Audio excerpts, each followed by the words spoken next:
আব্বু চুপ করে দেখতে থাকো, কোনো কথা বলবা না, তুমি দেখতে থাকো।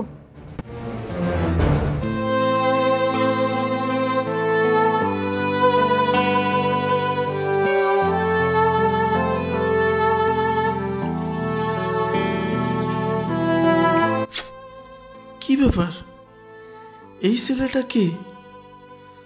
আমার ছেলে ভিডিও কল দিয়ে আমাকে এইভাবে দেখাচ্ছে। তার মানে আমি অফিসে চলে যাওয়ার পর প্রতিদিন এই ছেলেটাকে নিয়ে এসে আমার বেডরুমে ঘন্টার পর ঘন্টা কাটায়। না না, এর একটা বিহিত করতেই হবে। সেদিন আমার ছেলে আমাকে বলেছিল, আমি তার কথা বিশ্বাস করিনি। তার মানে ও দিনের পর দিন এইভাবে আমাকে ঠকাচ্ছে। আমি এখনো বাসায় যাব। এই সেলিম, জান এভাবে লুকিয়ে লুকিয়ে আর কতদিন দেখা করব বলো? এভাবে লুকিয়ে লুকিয়ে দেখা করতে আমার আর একদম ভালো লাগছে না। আমি কি করব বলো, আমারও তো ভালো লাগে না তোমার সাথে লুকোচুরি করে প্রেম করতে। আচ্ছা জান, তুমি আর কিছুদিন অপেক্ষা করো, আমি সব কিছু ঠিক করে দেব। আর তুমি তো জানোই ওর কত টাকা পয়সা, সয় সম্পত্তি। আমি তো ওর টাকা পয়সা দেখেই ওরে বিয়ে করছি, না হলে ওর মতো ছেলেকে কি কেউ বিয়ে করে? ঘরে আবার 10 বছরের একটা ছেলে আছে, এটা জেনেও? কখনোই না। আমি তোরে কখনোই বিয়ে করতাম না, শুধু এই সয় সম্পত্তি ভোগ করার জন্য ওরে বিয়ে করছি।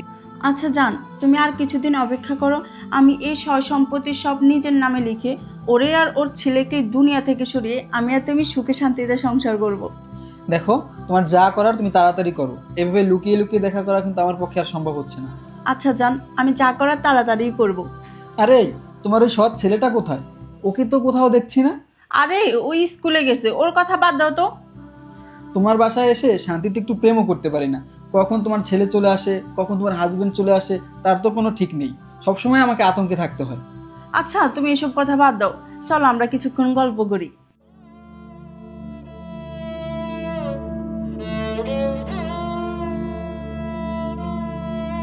জান, আমার না গরম লাগতেছে। তোমাদের এই ও এখানে কেন? আরে নীরব, তুই এখানে কি? হ্যাঁ, নিচে নাম বলতেছি, নিচে নাম। তোর এখানে কি? তুই স্কুল থেকে কখন আসলি আর এখানে বা কখন উঠলি?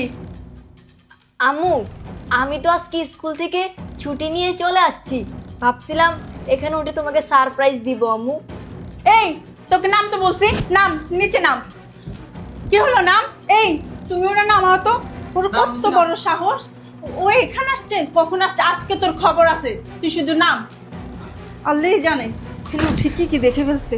এই তুই উপরে উঠছস কেন? হ্যাঁ দেখি তোর কাছে কি আছে, তুই কেন উপরে উঠছস? ফোন?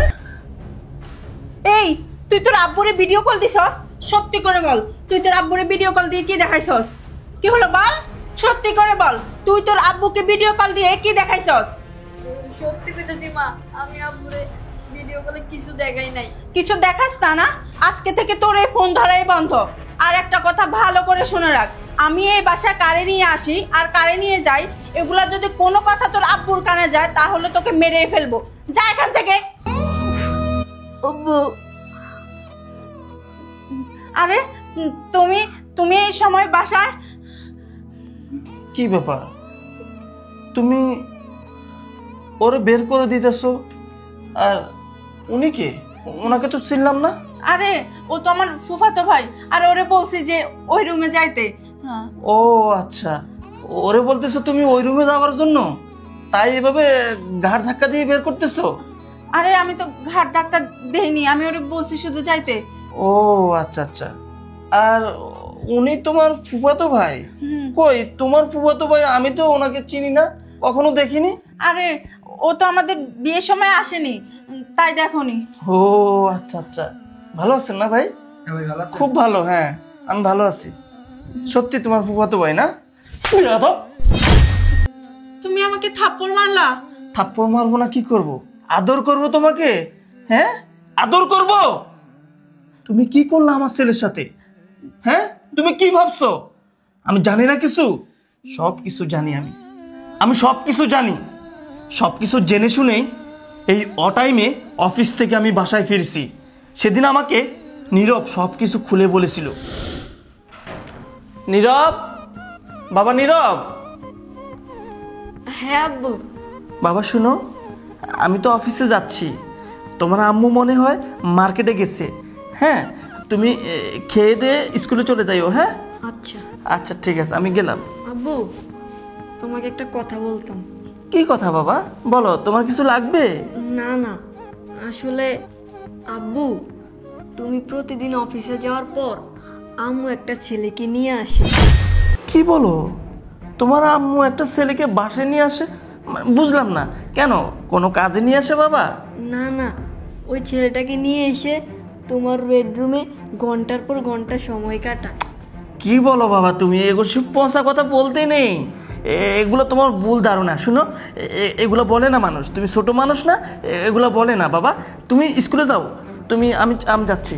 ওই ছেলের সাথে আমার সম্পর্ক আছে আব্বু, তুমি বিশ্বাস করো আমার কথাটা। দেখো বাবা, এইসব কথা বলতেই নেই, তুমি অনেক ছোট মানুষ, তোমার মা কেন এরকম করতে যাবে? শুনো, এগুলো নিয়ে তুমি কোনো চিন্তা করো না। শুনো, তুমি খেয়ে দিয়ে স্কুলে চলে যাও, আমি অফিসে গেলাম, আমার অফিসে অনেক লেট হয়ে যাচ্ছে, থাকো তুমি। হ্যাঁ আব্বু, আব্বু আমার কথাটা বিশ্বাস করলো না। না, ওই ছেলেটা যখন আসবে আমি একটা প্ল্যান করে আব্বুর হাতে ওই ছেলেটাকে ধরিয়ে দেব। যাই, আমি স্কুলে যাই।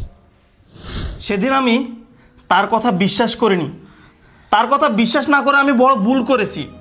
যদি তার কথা বিশ্বাস করতাম না, আজকের এই দিনটা আমাকে দেখতে হতো না, আমি আরও আগে তোমাকে হাতে নাতে ধরতে পারতাম। শুনো, তুমি কি ভাবলা কখনো তুমি ধরা পড়বা না? তুমি আমাকে বিয়ে করছো আমার এই সম্পত্তির জন্য? আমার 10 বছরের একটা ছেলে আছে, তার জন্য তুমি আমাকে বিয়ে করছো শুধুমাত্র আমার টাকা পয়সা দন দৌলত গাড়ি বাড়ির জন্য? হ্যাঁ না না, তুমি ভুল বুঝতেছো। আমি ভুল বুঝতেছি? এখনো বলবো তুমি ভুল বুঝতেছি? শুনো, আজকে যখন আমার ছেলে আমাকে ভিডিও কল দিয়ে সরাসরি সব কিছু দেখাইছে না, এরপরে এর মধ্যে আর কোনো ভুল থাকতে পারে না। আমি ভিডিও কলের মাধ্যমে তোমাদের দুজনের সব কিছু শুনেছি। তোমরা প্ল্যান করতেছো আমাকে এবং আমার ছেলেকে এই দুনিয়া থেকে তোমরা সরাইবা। কেন ভাই, কেন বলো? আমি তো তোমাকে বিয়ে করেছিলাম ভালোবেসে, তুমি বলছো তোমার ছেলেকে আমি মেনে নেই, তোমার ছেলেকে আমি মেনে নিচ্ছি। তুমি আমার সম্পত্তিকে বিয়ে করেছো, আমাকে বিয়ে করো নাই। বেরিয়ে যাও, তোমার মতো লোভী দুশ্চরিত্রহীন মেয়ের সাথে আমার আর কোনো সম্পর্ক থাকতে পারে না। যে মেয়ে কিনা স্বামী থাকা অবস্থায়ও পরপুরুষ নিয়ে আমারই বেডরুমে সময় কাটাতে পারে, তার সাথে আমার কোনো সম্পর্ক নেই। যাও, তুমি না তোমার নাগরকে বিয়ে করবা, যাও বিয়ে করো, আমার বাসায় না, বেরো। আমাকে এবারের মতো মাফ করে দাও। মাফ করে দিব? কিসের মাপ? তোমার গায়ে হাত তোলার আগে আমার এই বাসা থেকে চলে যাও। আমি চাইলে তোমার অনেক কিছু করতে পারি, কিন্তু আমি আর তোমার পিছনে সময় নষ্ট করতে চাই না। তোমার পিছনে সময় নষ্ট করে আমি আমার নিজের সময় নষ্ট করতে চাই না। বেরিয়ে যা তুই, আমার চোখের সামনে থেকে চলে যা, যা বলছে। বাবা, আসলে আমাকে তুই মাফ করে দে বাবা। আমি চাইনি দ্বিতীয় বিয়ে করব, কিন্তু তোর দিকে তাকিয়ে আমি বিয়ে করছিলাম। আমি জানতাম না বাবা, আমি জানতাম না ও যে আমার সাথে এরকম সিট করবে। বাবা, তুই আমাকে ক্ষমা করে দিস বাবা। আমি যদি সেদিন তোর কথা আমি শুনতাম, তাহলে আজকের এই দিনটা আমাকে দেখতে হতো না বাবা। বাবা চল চল বাবা।